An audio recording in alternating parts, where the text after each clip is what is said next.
好，今天讲生疏饮。生疏饮也是一个著名的方剂，它最早来自于太平惠民合剂局方。生疏饮也是属于扶正解表类的方剂，它具有益气解表、理气化痰的功效。说到这里的话，是不是和之前有一个方剂败毒散很有相似之处呢？那败毒散呢，它也是属于扶正解表类的方剂，它也是用于气虚外感症，主要表现为气虚引起这个外感风寒湿邪啊，它也是有这个湿邪，但是它这个是外感风寒湿邪，也就是这个湿邪是外感的，而不是内里的。而生疏饮呢，它是外感风寒，内有痰饮啊，它这个湿气是内在的，它和败毒散这个地方是不一样的啊，需要区别。生疏饮呢，它主要用于这个疾病的表现有发热恶寒、无汗、鼻塞头痛、胸脘满闷、咳嗽痰白、气短懒言、倦怠无力、苔白脉弱。这段话呢，什么意思？发热恶寒无汗、鼻塞头痛，这个是典型的外感风寒症啊。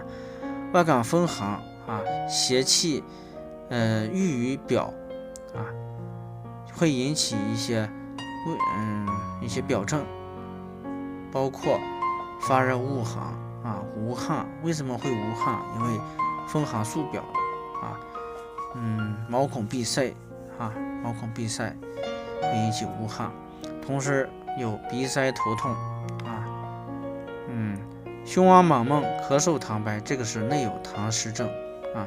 因为内有痰湿以后呢，它会引起气滞啊，就是胸闷气滞啊，因为它有痰湿引起气滞啊。同时有咳嗽痰白啊，它这个咳出来的痰是白色的啊，因为它毕竟是风寒嘛。还有气短懒言、倦怠无力呢，这个就不说了，这个是典型的气虚的表现，对吧？苔白是白色，是代表是寒症，苔白呢表示它是感受风寒，脉弱是气虚的表现啊。生疏饮呢，临床上主要用于慢性支气管炎、肺气肿、合并感染、上呼吸道感染啊这些症状。属于什么症候？属于气虚外感风寒，内有痰饮症啊，内有痰饮症。歌诀：生疏饮内用陈皮、止咳强胡、半夏芪、干葛木香、干结服。其他的组成有人参6克、紫苏叶6克、葛根6克、半夏6克、强胡6克、茯苓6克啊。这块很有意思，就是前面这几个药都是6克等量的啊。然后再看止咳4克、木香4克、陈皮4克、甘草4克、桔梗4克啊，后边的药都是4克啊，前面药是6克。它的功能呢是益气解表、理气化痰。因为益气解表呢是主要它有这个气虚啊，同时有表邪，所以它要益气解表。而针对内有痰饮呢，它要理气化痰啊，因为痰饮过多的话会引起气滞啊，同时气滞呢也会造成一些痰饮啊，所以它要理气化痰。方医解析啊，本方呢它主要是由于这个人体呢，它脾肺气虚，它是脾和肺两个脏都是气虚，然后同时又外感风寒所致啊。风寒宿表以后，邪正相争，会表现为恶寒发热、头痛啊。而肺气闭郁以后呢，毛孔闭塞就会表现为无汗、鼻塞啊。脾肺气虚，内有痰饮啊，所以表现为咳嗽痰白。而痰饮呢，它会阻滞气机，会表现为胸膈满闷啊。正气不足呢，它会倦怠无力、气短懒言、脉弱啊。所以主要病机是脾和肺这两个脏器气虚，同时又外感风寒，内有痰饮啊，所以治疗的时候要益气解表，理气化痰。方中紫苏叶和葛根为君药。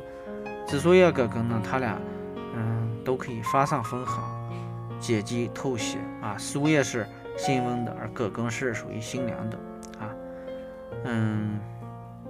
强胡、半夏、桔梗这3个药都是止渴化痰的，尤其是强胡，之前咱们也讲过，强胡它是一个祛痰力量比较强的。然后第二个半夏，半夏就不说了，半夏咱们后面会讲到，这个药祛痰力量非常强啊，基本上很多有痰的这个方子里边呢都有半夏的影子啊。然后桔梗也是宣肺祛痰的力量非常强啊。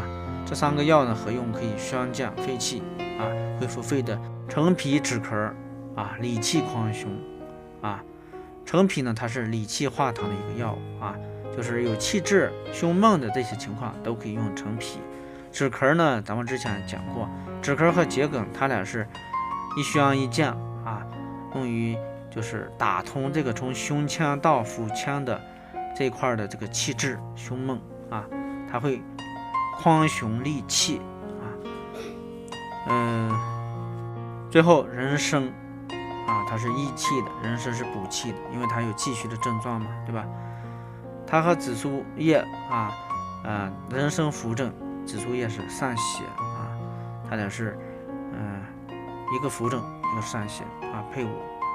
然后茯苓健脾啊，因为它有脾虚症状，所以需要用茯苓来健脾，消痰。脾为升糖之源嘛，对吧？然后半夏呢，刚才说了，就是化痰啊，化痰作用比较强。还有木香呢，它是行气的啊，木香是行气的，木香可以助陈皮和止咳行气啊，醒脾畅中啊。最后甘草调和诸药啊。本方特点呢，它益气解表，理气化痰，对外呢就是扶正啊，益气，然后同时呢散血解表啊，对内呢理气化痰啊。那生疏饮呢就讲到这里啊，下节课我们继续。